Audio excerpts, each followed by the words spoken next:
Okay, so here what I'm going to do is I'm going to go through the worksheet like I did in class. All right, so I'm going to go through just the first two questions like I did in class. 3 and 4 will still be on the solutions here, and you should go through that yourself. If you have any questions, don't be afraid to ask me. All right, now, so here, let's do the first one. So we have 4 times x squared minus 12 times x plus 5. Okay, so again, we're factoring. So let's get the GCF first. Now, the smallest exponent of x here, as we can see, that's 0 because there's a non-zero constant term.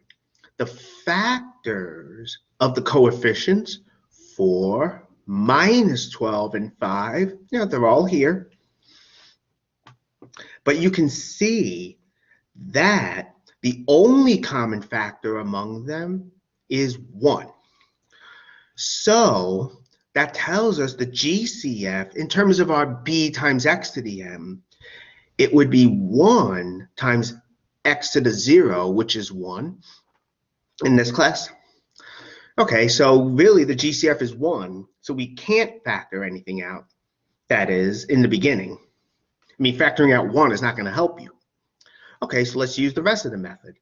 4 times 5 we have is 20. So we need two numbers whose product is 20 and whose sum is minus 12. Okay, so let's do it. 4 times 5 is 20. Okay, well, we know 20 is minus 10 times minus 2. And also minus 12 is minus 10 plus minus 2. Well, that's great. So we're going to use minus 10 and minus 2. In the method, remember, you have to replace minus 12 with the sum. So let's find out what minus 12 times x is. Well, plugging this in, we get minus 10 plus minus 2 times x. And remember, you want to distribute.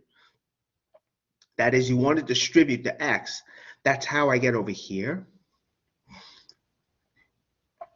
That's how I get over here. Okay, that's good. So let's plug that in. This was the original polynomial.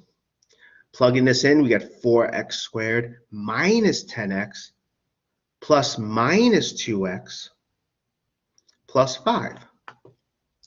Now again, we like to have addition between the second and third term because that's when that makes it easier to form the two groups with parentheses. We're less likely to make a mistake dealing with the negatives, that is. So let's handle each group individually. For the first group now, we have 4x squared minus 10x. Okay, so the smallest exponent of x we can see is 1. Smallest exponent of x is 1. Now, for 4 and negative 10, what are the factors? Well, I listed them. What we have then is 2 is the greatest common factor of 4 and negative 10, the coefficients. So because of that, we get the GCF is 2 times x to the first, which is 2 times x. Remember, if the exponent's 1, we don't write it. So then what we do is we can factor out the GCF. That is, we factor out 2 times x. We have 2x in front. Then we're dividing to see what's left over. And when you divide, of course, you divide into each term. So we get 2x times 4x squared over 2x. Okay? Minus 10x over 2x. Well, for the first quotient, 4 over 2 is just 2. X squared over x is just x. 10x over 2x, the x's cancel. And 10 over 2 is 5. So we get 2x times 2x minus 5. Now, for the second group we must handle, and remember also in the polynomial, since the second and the fourth term have opposite signs, we must factor out a negative from the second group. And that's what we're going to do. So here's negative 2x plus 5. Well, right away, you can see that there's a non-zero constant term. And because there's a non-zero constant term, that tells us the smallest exponent of x is 0. Now, if you looked at negative 2 and 5, it turns out the greatest common factor of them is just 1. Any number, any integer, and it's negative have the same factors. We have seen before that the factors of 2 and 5, the only common factor of 2 and 5 is 1.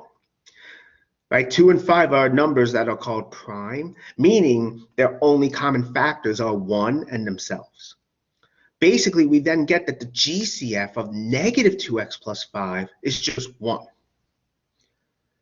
And as I said, the second and fourth term of the 4-term polynomial, they're opposite in sign, so we have to factor out a negative.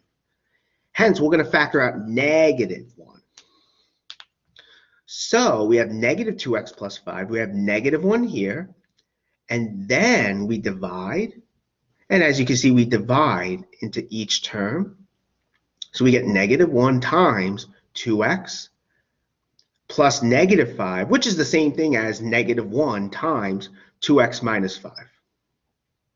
No, that's fine. So altogether, when we substitute, we're going to get 2x times, so we're substituting for the first group here, what we got, 2x times 2x minus 5, right? That's what we got up here. Plus negative 1 times 2x minus 5. But now you can see what's in parentheses, 2x minus 5 is the same. We pull it out in front. We're left with 2x minus 5 times 2x plus negative 1, which of course is the same thing as this. So that's for the first one. Okay, let's now handle the second one.